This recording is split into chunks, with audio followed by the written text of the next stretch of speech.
The world can be a tough place, and sometimes it can leave you feeling powerless to change anything. But that's not true. No matter how high the mountain, you can scale it. Or in the case of humble Chinese villager turned hero Huang Dafa, dig straight through it. So expeditioners, keep your hats hard and your hearts open as we embark on the inspiring story of one man who literally moved mountains to make the world a better place.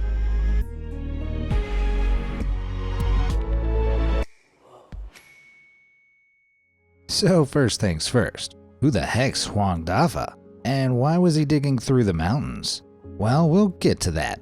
Practically everything about him is shrouded in myth and mystery, and navigating all the rumors and misinformation has been a mountain in itself. Still, I've pieced together this tantalizing tale from everything I could find. Little is known about Huang's early years. We do know, however, that he was born in 1936 in Sawangbao, a remote village in the beautiful Guizhou Mountains of western China. Sawangbao was very small and very isolated, with only 1,200 residents living at a dizzying altitude of over 4,100 feet. In other words, it's not the kind of place that got a lot of visitors. Huang was orphaned as a young boy and raised in this isolated community by his neighbors. After only receiving a basic elementary level education, he seemed destined to become a farmer like most of the villagers before him. But this life wasn't easy. Sawangbao was a hard place to get by, with the average villager earning less than 100 yuan a year. That's just over $1 a month. Jeez. And with no electricity running into the village, it meant long days in the field cultivating crops by hand. Modern farming equipment was nothing but a daydream, and Sawangbao didn't even have any roads connected to it. So villagers had a long trek through the mountains to collect supplies from the nearest town with a road. Then, once they had their goods, they had to carry them all the way back again. But Huang Dafa worked hard for his village, and in 1958, at the tender age of just 23, his work paid off when he was elected as village leader. It was time for some changes. Big changes. Huang saw three main problems facing Sawangbao. First, there were no roads. Second, there was no electricity. Third, and arguably most pressing, there was no water. What? Yep, on top of everything else, the Guizhou region where Sawangbao lies had battled with terrible drought for centuries. Layers of soft rock below the area's soil had worn away over the years, leaving behind giant sinkholes in the landscape. This is real bad, because water drains down into these holes from the top layers of soil and leaves the farmable land totally dry. Luckily, it can still support growing potatoes and corn, but that was literally all the villagers could eat day in, day out. Man, if I don't get my weekly pizza fix, I get itchy. Some years, these deathly dry conditions meant they barely grew enough corn to last 5 months. And with just a single well to collect rainwater, villagers barely had enough to drink either. So to avoid draining their well entirely, they were forced to trek 2 sweltering hours through the mountains every day to the nearest village, Yebiao. And when they got there, they had to queue all day to access their water. It was hell. Everybody was hungry, dehydrated, and exhausted. Huang knew he had to do something about it. The issue, though, was what? Well, he knew there was water going spare at Yebao, but it was miles away, and walking every day wasn't a good solution. But what if instead of going to the water, he could make the water come to him? Sounds crazy, right? Between Yaibao and Sawangbao, there were 3 mountains and 10 hills, and you can't ask water to climb a mountain. Believe me, I've tried.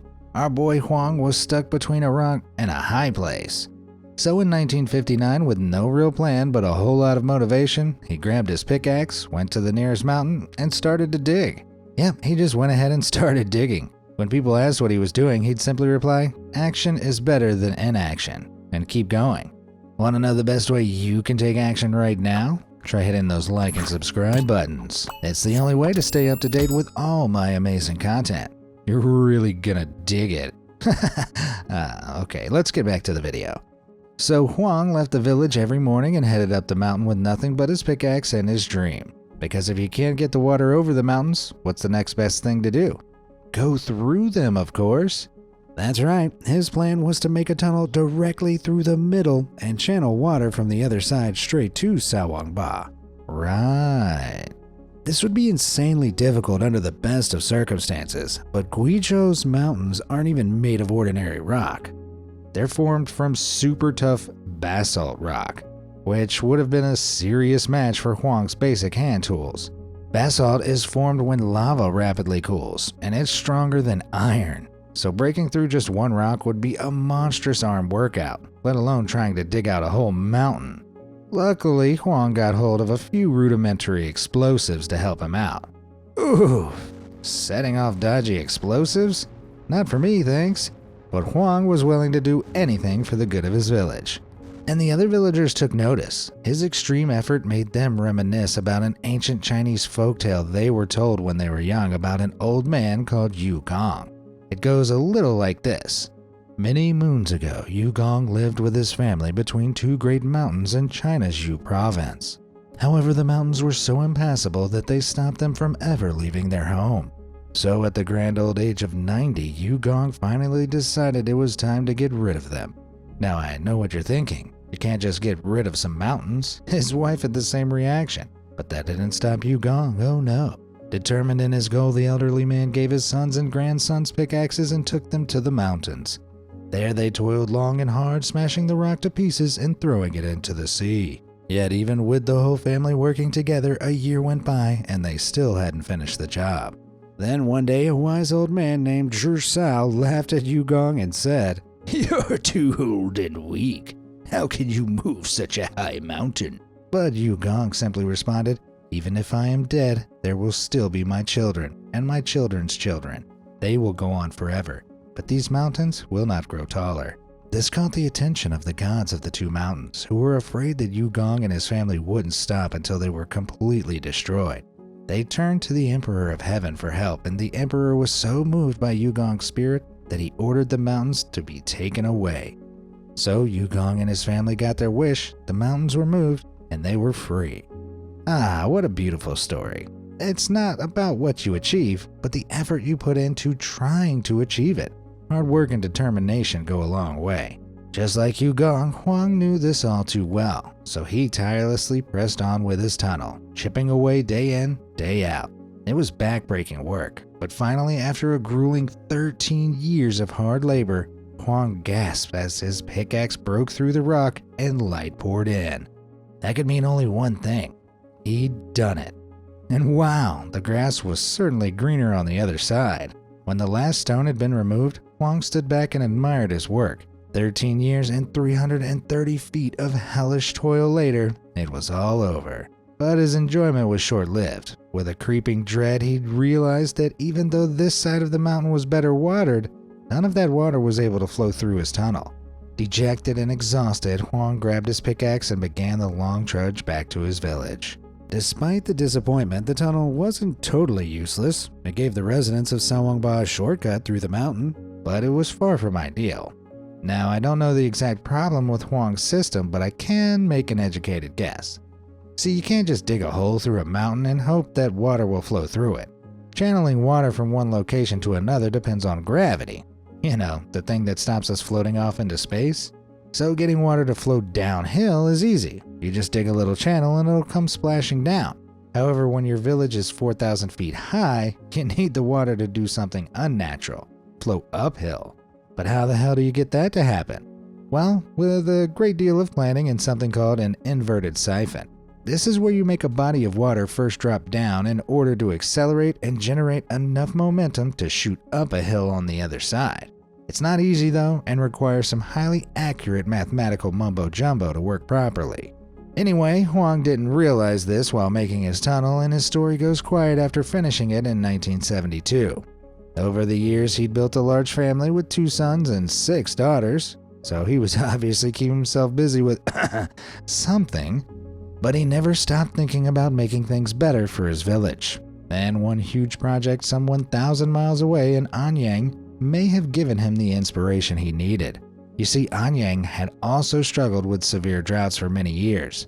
So the people who lived there got together and decided to do something to make their lives better. Allegedly, some 500,000 people contributed to the planning, design, and building of a revolutionary water transportation network called the Red Flag Canal. In 1969, the 44-mile-long main branch was completed, revolutionizing the agricultural landscape of the whole district. I can't be certain whether it directly influenced Huang, but it's not unlikely that word eventually spread to the secluded Guizhou Mountains. Whatever it was, something really got things ticking in his head. It wasn't a tunnel that he needed, it was a canal. The only problem was he didn't know how to build one, and he wasn't getting any younger either. So in 1989, a full 17 years after completing the tunnel, Huang did something he'd never done before. He left his village to get a job at Fengshan Water Bureau, 700 miles to the north. Unwilling to let his elementary education hold him back, he dedicated the next 3 years to learning everything he could about canal building. And this was before smartphones, so he carried a dictionary around with him in case he came across anything he didn't understand. Whoa, that's crazy dedication. I used to tell my teachers that my dog ate my homework, and I didn't even have a dog. Anyway, in 1992, with his brain freshly full of canal building wisdom, Huang returned home and surveyed the land. And it didn't take long for a grand plan to form in his mind. If he played his cards right, it'd be possible to use the mountainous terrain to his advantage and build a canal that wound from the water source all the way down to the village. The route he had in mind would span 6 miles, and by some incredible mental gymnastics of mine, I've calculated it needed over 2,000 tons of concrete to complete. That's like lugging 6 Boeing 747 airplanes up a mountain. Jeez. Not only this, but in order to effectively channel the water, much of the canal would have to be built way up high in the side of cliffs. The difficulty of the task didn't faze Huang, but he knew that it'd cost far more money than he could afford. So ever relentless, he walked a blister-inducing 36 miles to the Water Resources Authority in the city of Zunyi to ask for help. But when he got there, they weren't so keen on dishing out money to an aging farmer whose toes poked through the holes in his sneakers. So they demanded that the villagers put forward 10,000 yuan as a sign of their commitment. Huang couldn't believe it. Another setback? He had no idea how he'd raise all of the money. Sawangba villagers lived off around 100 yuan a year. But you know Huang by now, he doesn't let anything stop him. Upon his return to Sawangba, he set about persuading the villagers to spare whatever they could. Some refused, jeering that he'd failed once and he'd fail again. But Huang knew he was onto something, and miraculously his confidence bought him the trust of his village. After raising all 10,000 yuan, Huang triumphantly took the proceeds back to the water board, and in turn they gave him 60,000 yuan back, around $8,300, along with enough corn to feed the hungry villagers. Now things were really in motion. Some 20 years after his first attempt, he was back. Only this time he wasn't alone. He'd convinced over 200 villagers to follow him, though I'm not sure they were prepared for how they were actually expected to dig the canal. After traipsing through the mountains, they stopped at the edge of a tall cliff. Then they watched in horror as Huang, a man now well into his 50s, tied some straw rope around a large tree and then around his own waist and jumped straight off the ledge. Was he out of his mind? Well, not quite. Despite being undoubtedly dangerous, he didn't have access to proper hoisting equipment, so it was the only option. And without making the canal in the cliff face, the route wouldn't work and the water wouldn't be channeled to the village. So Huang dangled from the cliff, pickaxe in hand, and began hacking into the side of the mountain. As if this wasn't absolutely insane enough, he'd also been keeping one teensy little secret from everyone for all these years. He was scared of heights. Seriously, I'm not making this up.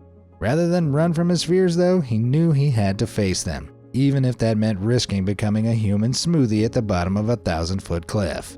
Amazingly, the villagers weren't put off. In fact, they were inspired to pick up their own pickaxes and help.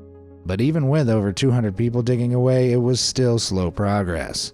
Once enough rock had been chipped from the cliff, cement needed to be taken into the precariously high crevice to shape the canal. And there were still no roads to transport all of it. So villagers were forced to make the long trek to collect it on either horseback or peopleback. But heaving heavy concrete through a mountainous region is slow, and there wasn't time for any Huanging about. Get it? Therefore, Huang would often slap together a section from bamboo and mud until the real building materials arrived to replace it. 30 long years after he started, Sawangba's own Yugong really was moving the mountain. But sadly, that meant far more of his time was spent away from his family. He was so dedicated that he slept in caves so he could start work as soon as he woke up. Summers and winters came and went, but nothing could stop him digging. During his absence, however, conditions in Sawangba worsened. The village was seeing some of the toughest droughts in its history. Tragically, Huang's daughter fell very sick and passed away, shortly followed by one of his grandsons. Whoa, that's devastating. Any normal person might have been crushed and given up digging there and then, but not Huang. For him, the tragedies only reinforced the importance of his mission. So he pushed through the pain and carried on for another 3 years. Then in 1995 it happened. The final pieces of concrete were laid down. Huang stood back and watched as water came flowing into the village. Was it a dream? It sure felt like it. He'd actually done it. 36 years after removing the first stone, he'd finally taken the last, finishing the canal. And this time it really worked. To say it was emotional would be a huge understatement. The villagers of Sawangba were overjoyed. For the first time in their lives, they could drink water without having to walk miles to get it. Now that's what I'd call a Huang-believable success. And that wasn't all. The rest of the water was siphoned and used for irrigation, a method of farming that supplements crops with additional water so they don't just rely on rainfall. If you've grown up with plenty of available food, this might not sound that impressive, but if you've been living off corn and potatoes for generations, it's a literal life changer.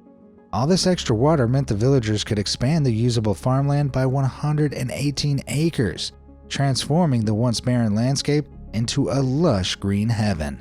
For reference, the Vatican City, where the Pope lives, is only 108 acres, and that's an entire country. Damn. All this space provided room to grow tons of new foods like grapefruits, walnuts, hot peppers, and most importantly, rice.